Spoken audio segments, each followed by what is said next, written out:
E o que me chama a atenção inicialmente é o versículo 14 e 15 de Mateus 6. 14. Se perdoarmos as pessoas que nos ofendem, as pessoas que nos magoam, nosso Deus, nosso Pai Celestial, nos perdoará. Versículo 15. Entretanto, se você não perdoar as pessoas que te ofendem, as pessoas que te magoam, nosso Deus, nosso Pai Celestial, tampouco vos perdoará as vossas ofensas. Está claro aí, sim ou não? Sim. Muito bem. Então, veja só. Eu me concentrei no grupo que estava ouvindo a mensagem e que não foi abençoado. Que conclusão eu cheguei? A pessoa, ela foi um bom ouvinte. Ela deu glória a Deus, na saída levou meu DVD, me abraçou, beijou, fez selfie, mandou mensagens. Eu recebo até hoje isso. Mensagem, olha, tremendo, hein? Nossa, que palavra, hein? Essa palavra, nossa, olha, eu precisava ouvir essa palavra tal. Mas não há resultados na vida da pessoa. Ela continua morando no mesmo lugar, tendo os mesmos problemas, problema de saúde, enfim, problema de uma forma geral. E eu fui ver que essas pessoas são pessoas que não foram facilitadoras. São pessoas que não resolveram liberar o perdão. Ela recebeu instrução, ela foi um bom ouvinte, mas não foi um bom praticante. Você entende o que eu estou dizendo, sim ou não? Sim. Porque em momento nenhum eu disse aqui que seria fácil perdoar. Porque se fosse, eu não estaria no hospital gritando, gemendo e ficando quase 25 dias no estado que fiquei, que um estado deplorável. Eu passei vergonha no hospital, eu gritava, Deus, onde o senhor está, Deus? Porque doía demais.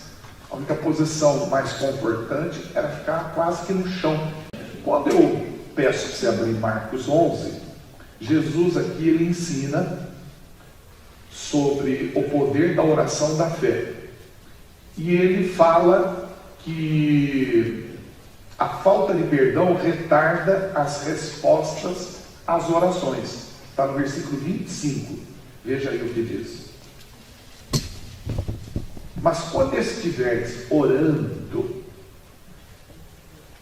é o que mais essa igreja aprendeu a fazer nos últimos dias. E a gente está chegando, voltando aí de um devocional de 40 dias que eu fiz, inclusive, também. Terminamos aí faz pouco tempo, amém ou não? Mas quando estiveres orando,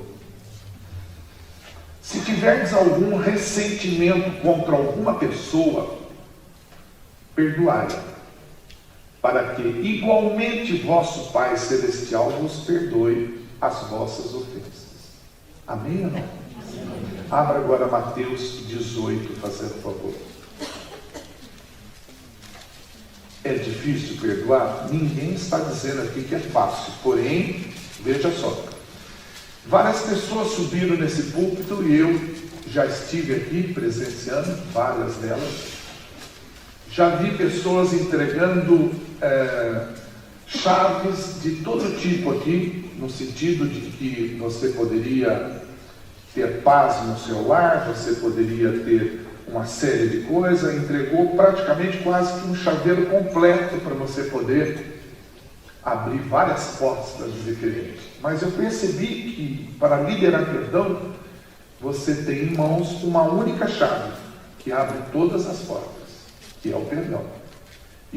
E é interessante quando eu leio Mateus 18, uma história que me chama a atenção, fala de 3 personagens, um rei, um servo e um conservo. Do versículo 23 ao 35, fala da parábola do credor incompassivo, cruel, duro, impiedoso, do servo que não perdoou. E a história, antes de ler alguns versículos, que é conhecida nossa, fala acerca de um rei. E esse rei ele resolveu fazer um acerto de conta com um servo. E esse servo devia muito dinheiro, 10 mil talentos, que corresponde equivalente hoje a 600 mil reais. Ele resolveu fazer um acerto com a pessoa e a pessoa disse a ele, olha, só que é o seguinte, eu não tenho dinheiro para te pagar. E a lei antigamente era muito dura. Por exemplo, se eu devesse para 3 pessoas, os 3 resolvessem me cobrar ao mesmo tempo, e eu falasse que não tem dinheiro para pagar os 3, eles cortavam eu em 3 pedaços, cada um levava um pedaço, expunha um pedaço para mostrar o que acontece com pessoas que devem. Graças a Deus que isso não se pratica hoje, né? Senão a gente ia ter que andar de máscara na rua. Mas, no caso dessa pessoa, o rei, então, vendo que ele não tinha dinheiro, o que ele fez? Ele ordenou as pessoas que pegassem essa pessoa, a mulher e os filhos, para poder prendê-los até que quitasse a dívida. Ou seja, eles iam trabalhar, fazer trabalho escravo. E isso é fácil você entender quando você lê aquela história da viúva que procurou Eliseu, dizendo que tinha um credor na casa dela, que queria receber um dinheiro que o marido ficou devendo, um servo de Deus, e eles queriam levar os filhos dela para quitar a dívida. E aí Eliseu mandou colocar vasilhas no quarto para que ela recebesse o milagre. Então isso era lei. Então o rei simplesmente ordenou que ele, a mulher, os filhos, inclusive os bens dele, fosse vendido. E isso era feito em forma de escravidão. Interessante que o rapaz ele ficou apavorado. Lógico, ele vendo a mulher, os filhos e perdendo os bens por causa de uma dívida pequena de 600 mil reais, ele ficou apavorado. E ele pediu clemência. Ele disse uma frase muito interessante para o rei: "Sê paciente comigo e tudo te darei." E o rei perdoou. O rei foi um facilitador. Ele poderia manter preso ele, a mulher, os filhos, vender os bens e ponto final, porque era lei. Mas ele foi um facilitador. "Não, eu vou perdoar você." E mandou soltar ele. Na verdade, ele nem chegou a ser preso. Soltou. E ele saiu andando pela rua. E que ele vira uma esquina, ele encontra uma pessoa que deve para ele. No caso aí, 100 denários. Mais ou menos em torno de, com base no salário mínimo, não de um diarista, mas de um salário comum, 15, 20 mil reais. Olha a diferença. Ele pegou pela garganta a pessoa. Ele não bateu. Ele pegou pela roupa da pessoa e começou a socar a pessoa. Começou a falar: "Paga que me deve, paga que me deve." Imagina a vergonha que passou gente na rua olhando. Naquela época não tinha celular para filmar por no YouTube. Mas imagina a vergonha, porque todo mundo estava vendo, amigos, talvez os filhos, a sogra, a avó, alguém estava vendo ali. E ele chacoalhando, falando. E a pessoa disse assim para ele: "Sê paciente comigo e tudo te pagarei." A mesma fala que ele disse para o rei. Acontece que ele não queria acordo, ele não queria liberar perdão, ele não queria ser um facilitador. Ele simplesmente mandou prender a pessoa de uma dívida que não passa nem perto do que ele foi perdoado. Vocês entendem até aqui, sim ou não? Sim. Tá, né? Só que os amigos dele observaram e viram essa cena do que ele fez com o conservo dele. Foram até o rei e explicaram: "Rei, sabe aquela pessoa que o senhor acabou de soltar agora, que devia aí um dinheiro para o senhor?" "Sim, qual o problema?" Então ele encontrou uma pessoa que também devia para ele e chacoalhou a pessoa, fez a pessoa passar uma vergonha ali e mandou prender a pessoa. Aí o rei falou: "Chama ele de volta aqui." E falou para ele: "Servo perverso, eu perdoei sua dívida. Você não deveria fazer o mesmo à pessoa que te devia?" E o rei se sentiu insultado e mandou prender ele de volta. Versículo 35, para você que manteve a escritura aberta, se não, volta a Mateus 18, versículo 35. Veja, Jesus estava comparando essa parábola com o reino dos céus. Jesus conclui no versículo 35: "Assim também o meu Pai Celestial vos fará a cada um, se de todo o coração não perdoardes cada um a seu irmão. Mas missionário, eu não saio catando as pessoas pelo pescoço e chacoalhando quem deve dinheiro para mim. Se eu tenho alguém que me deve alguma coisa, e às vezes não é dinheiro, né, irmão? Pode ser outro tipo de coisa. Necessariamente não precisa ser dinheiro. Mas eu não vou parar a pessoa na rua, ficar chacoalhando a pessoa, pegando a pessoa pela garganta. E eu fiquei observando que muitas vezes nós fazemos pior. Nós não facilitamos as coisas. A gente não gosta de uma pessoa por alguma razão, e essa pessoa está numa calçada, a gente muda para outra calçada. A gente não anda na mesma calçada que ela. Tanto é que a igreja sempre tem um hábito de pessoas sentarem sempre no mesmo lugar. A maior dificuldade de nós que pregamos é juntar o povo, trazer tudo junto. É porque tem gente, não você está perto daquela pessoa, não. De jeito nenhum. Sem falar festa, né? Você vai na festa? Vou. Quem é que vai estar lá? Fulano, Beltrano? Não, então eu não vou. Por quê? Ah, não. Fulano vai estar lá? Não, não vou. E lista de casamento? Mãe, você já fez aí? Já. Ô filha, mamãe está aqui para te ajudar. É porque a senhora sempre dá uma força, né, mamãe? Deixa eu ver a lista de casamento. Quem é essa pessoa aqui, mãe? É aquela... Não, mãe, se ela for, eu não caso. Risca, risca, pode riscar, risca, risca. Essa aqui, ó, tira a mãe dela, o pai, o irmão, todo mundo da lista, e vem na igreja, renova-me, Senhor. Uma grande oportunidade de facilitar, mandar o convite. A pessoa sabe dos erros dela, mandou o convite para mim, poxa. Aí a pessoa vai lá no casamento, se abraça, obrigado por você ter vindo. Ser um facilitador, não a pessoa dificulta, sem falar que tem gente que mata pessoas com a língua. Ela vai fazer calúnia da pessoa, fala mal pelas costas da pessoa, cria inimizade, briga, causa prejuízo para a pessoa. E isso a pessoa não quer saber de facilitar, e ela pensa que isso é ser cristão. Não sentar perto do irmão, ela evita algumas pessoas no bairro. Olha, irmão, nós precisamos mudar a nossa postura, porque se a gente não pode ajudar, é bom que a gente não atrapalhe, que a gente acaba atrapalhando a vida da pessoa. Jesus, ele sempre foi um facilitador. Veja só, Pedro tentou colocar respostas na boca de Jesus quando perguntou para Jesus: quantas vezes eu devo perdoar alguém? E já em seguida ele emendou, seria talvez 7 vezes? E Jesus olhou para ele: Pedro, eu não diria 7, mas eu diria 70 vezes 7. Isso é coisa de quem quer facilitar as coisas. Você já pensou? A pessoa bate no rosto, você dá o outro, aí você fala: um minutinho que eu tenho que te dar 490, vai de novo, vai de novo, vai de novo.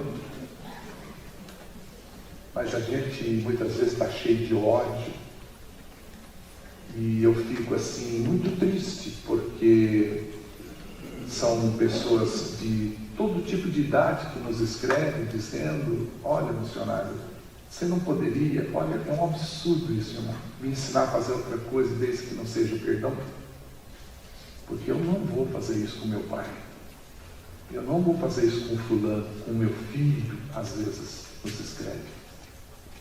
Então eu acho que nós precisamos mudar isso para receber as bênçãos de Deus. E todo mundo que está aqui está disposto a receber a bênção de Deus, sim ou não? Sim. Então abra Marcos 12. Missionário, você está jogando pesado, eu estou com vergonha, mas esse lugar não é para sentir vergonha não, né? Porque esse lugar é para receber um certo aprendizado, né? Porque eu não vou entrar na linha que você deve perdoar o seu inimigo, porque essa é uma fala do Sermão da Montanha, e Jesus diz a respeito disso e bate bem na tecla para você receber medida sacudida, recalcada.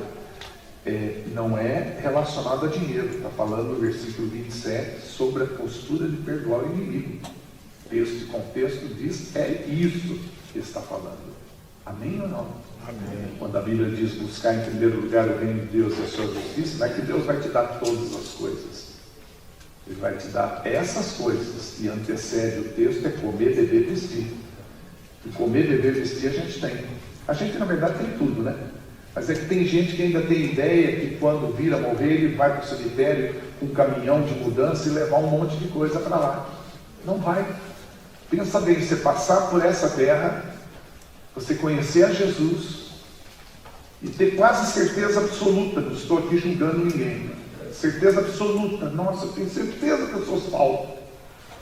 E chegar lá em cima, digamos que tem uma fila lá, curta ou não, você está lá em cima, e o anjo vem, anuncia, chama o seu nome, e quem te recebe fala, servo bom e fiel.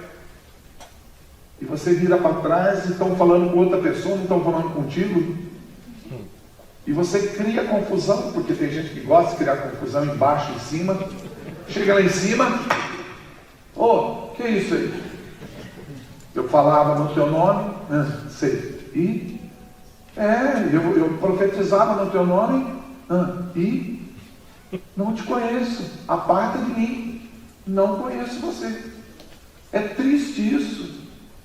Então, se a gente puder exercitar aqui na terra o que vamos viver lá em cima, nós podemos começar a exercitar, liberar perdão. Eu não disse para a igreja, em momento nenhum, que teria que procurar a pessoa, porque senão você teria que procurar um primo seu que está no Japão, você teria que procurar uma tia sua que está em Ribeirão Preto. Eu disse dobrar o joelho, liberar perdão e oração, para liberar suas bênçãos no mundo espiritual, liberar perdão para você mesmo. Quando eu digo para você amar a Deus sobre todas as coisas, quando eu digo para você não roubar, não matar, honrar papai e mamãe, logo você associa Êxodo 20, que eu estou falando, dos 10 mandamentos, que é repetido em Deuteronômio 5. Só que esses 10 mandamentos se resumem em 2 partes só. Esses 10 mandamentos, ele é dividido só em 2 mandamentos. E não é eu quem digo, eu não cheguei a essa conclusão. Está escrito na Bíblia. É Jesus Cristo que diz que de todos os mandamentos resume só em 2. Está exatamente no versículo 30 e 31 de Marcos, capítulo 12. Diz assim, palavra escrita de Deus. Amarás, portanto, o Senhor teu Deus de todo o teu coração, de toda a tua alma, de todo o teu entendimento, de toda a tua força. E o segundo é: amarás o teu próximo como a ti mesmo. Não existe qualquer outro mandamento maior do que este. No versículo 31, Jesus nos ensina a sermos facilitadores. Exatamente no versículo 31. Amarás o teu próximo como a ti mesmo. Não existe qualquer outro mandamento maior do que estes 2 que eu li no versículo 30 e 31. Mas Deus, eu não tenho dificuldade nenhuma de amar o Senhor. O Senhor nunca fez mal nenhum para mim. Mas espera aí. Eu tenho que amar meu próximo. Com o mesmo amor que eu amo o Senhor, eu tenho que amar meu próximo. E nós colocamos, com todo respeito, nome em todo tipo de campanha que a gente resolve fazer. Toda igreja que eu vou, sempre tem um nome de alguma campanha. Não é só aqui, em todo lugar. Mas, para haver avivamento, tem que haver perdão. Avivamento começa dentro de você. Se não tivermos dispostos a perdoar, são só palavras bonitas, cartazes coloridos, são só falas bonitas, mas na verdade nós não vamos ver a glória de Deus. Mas missionário, Quando morreu, eu vi a glória de Deus. Que interessante, por incrível que pareça, eu também. Mas eu não estou interessado nisso. Eu estou interessado em ver a glória de Deus em vida. Porque quando eu partir, eu sei que eu vou ver a glória de Deus. Mas eu quero ver a glória de Deus no meu casamento. Quero ver a glória de Deus no meu casamento. Eu quero ver a glória de Deus no meu casamento. Eu costumo citar várias vezes na área que eu mais problema tenho. Eu quero ver a glória de Deus no meu casamento. Eu quero ver a glória de Deus em várias áreas da minha vida, em vida. Você está entendendo? Isso é possível, depende de nós. Por que não podemos ser facilitadores? Vocês são pessoas abençoadas, que estão numa igreja muito especial. Abra Lucas 15. Eu não vou tomar muito o vosso tempo, mas quero falar o essencial. Depois quero estar orando, quero que todo mundo venha aqui na frente. Quero orar pelas pessoas que odeiam alguém, ok? Não vou fazer isso não, tá bom? Missionário, não vou fazer isso, porque aí eu vou ter que entrar na multidão e quem vai orar por nós, não é verdade? E essa palavra serve para mim também. Na Bíblia tem uma história que me fez chorar muito. E olha que eu chorava só com a história de José, principalmente naquele momento que ele fica chorando fortemente quando vê que os irmãos que estavam precisando de alimento. Aquela parte ali me pegava. E agora, lendo essa história aqui, eu não esperava encontrar tanta alegria, tanto bálsamo sobre minha vida, que é a história de um pai e 2 filhos. Está em Lucas 15. Não fala da mãe, não sei se a mãe trabalhava fora, não fala se ela fazia serviço de casa, só fala que o pai tomava frente da criação de 2 filhos. Então, a história envolve 2 filhos e um pai. É Lucas 15, está registrado de 11 a 32. É a parábola do filho pródigo. Muito bem. Segura a Bíblia aberta, eu já vou ler daqui a pouco. O pai tinha 2 filhos. O mais novo, ele pediu que dividisse a herança e desse a parte dele. Isso não é comum. Para os dias de hoje até que poderia dar um jeito, mas na época não era comum. Porque herança você só adquire depois que a pessoa morrer. Sim ou não? Ok ou não? Olha que pai maravilhoso. Ele atendeu o pedido do filho. Fez a divisão, tal, deu a parte para ele. E esse filho mais novo pegou esse dinheiro e foi morar bem longe. E gastou esse dinheiro de uma forma irresponsável. Se for aplicar nos dias de hoje, seria com bebida, drogas, uma série de coisas que a gente vê por aí, filhos fazendo, né? E este jovem da história que eu estou lendo, ele começou a passar necessidade. Justo numa época de crise essa que a gente nem viu, só faltou aí gasolina, uns 2, 3 dias tal, mas, e que continue faltando gasolina, né? O que não pode faltar é salvação. Amém? Não, deixa a gasolina para lá. E aí a crise foi bem maior. E ele passou necessidade e ele percebeu que a coisa estava feia quando ele arrumou um emprego para criar porcos. E isso é muito humilhante para o judeu. E ele estava lá cuidando dos porcos e de repente as pessoas não davam atenção para ele.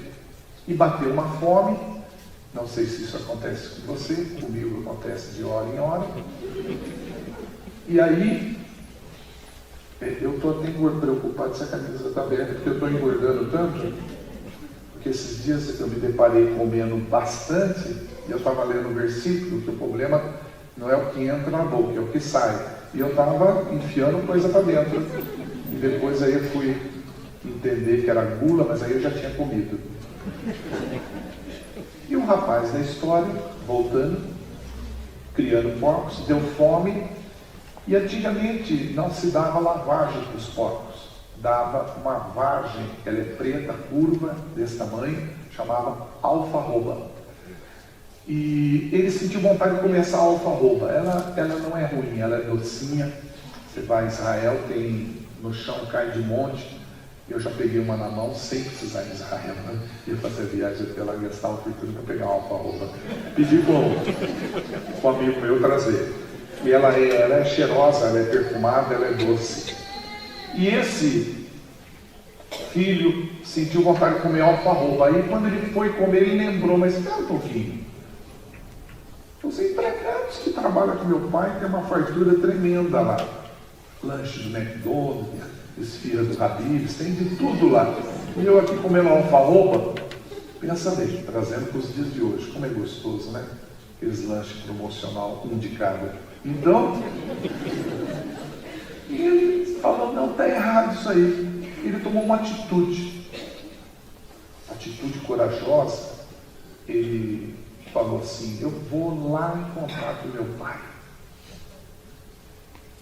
E ele se programou, quando eu encontrar meu pai, eu vou dizer assim para ele, ô pai, eu pequei contra o céu e contra ti, não sou mais digno de ser chamado teu filho. E ele levantou, disposto a liberar perdão para o pai. Até aí tudo bem, mas eu quero que você mantenha atenção no versículo 20. O versículo 20 de Lucas 15 fala assim, que o filho pródigo saiu do meio dos porcos. E ele levantou-se e foi na direção do seu pai. Parte B. Vinha caminhando ele, ainda distante, quando seu pai ouviu. E pleno de compaixão, correu ao encontro do seu filho e muito o abraçou e o beijou, que não era uma coisa comum naquela época, ficar beijando o filho assim. Muita gente estava olhando que esse homem, na verdade, ele ficava sempre observando o seu filho ia voltar. Como é que ele estava exatamente na hora que o filho estava voltando? Porque ele sempre ficava vendo ali se ele ia voltar ou não. O que é mais interessante é que o pai podia se esconder, né? Olha, avisa a hora que ele chegar e fala que eu não estou. Pegar um cavalo, sumir, fala que para ele desaparecer, que eu não estou e também não quero receber ele. Mas o pai foi um facilitador. Os empregados falaram, o que está acontecendo? Prepara uma festa. Olha, qualquer coisa, compra uma caixa de Coca-Cola, vamos dar uma festa. Assa tudo que tiver direito, galinha, pomba, assa todo mundo aí. Vamos fazer uma festa. Ele foi um facilitador, ao contrário do irmão dele, que não quis facilitar o perdão. Ao contrário de muitos que estão aqui, que não recebem a bênção de Deus, porque está evitando pessoas dentro de casa, pessoas que você tem relacionamento, você não está facilitando as coisas. Amém ou não? Eu sei que é uma mensagem que a pessoa quer mais assim, um barulho, né? E às vezes uma coisa diferente, mas Deus me incomodou muito voltar no mesmo lugar que eu falei de um assunto onde eu vejo testemunhos de outras igrejas, e dessa também, de pessoas que reclamam que não recebeu a bênção. Então fica aqui o recado. Se você for um facilitador, a bênção vai chegar até você. Amém ou não? Feche os seus olhos. Meu Pai, eu quero agradecer muito por essas pessoas que vieram com esse frio, com essa dificuldade, louvar e bendizer o teu santo nome. Creio que ninguém veio aqui por causa do homem, mas veio por causa do Senhor, porque a sua palavra é verdadeira, a sua palavra é que liberta, e nós somos gratos por tudo que Jesus Cristo fez por nós na cruz do Calvário, e nós queremos usufruir dessas bênçãos do Calvário, Pai. Obrigado por essas pessoas que estão aqui, e é no nome de Jesus Cristo que eu oro e agradeço. Amém. Não desista. Desistir é coisa para fracassado. Você não é fracassado. Deus não te deu um espírito de covardia.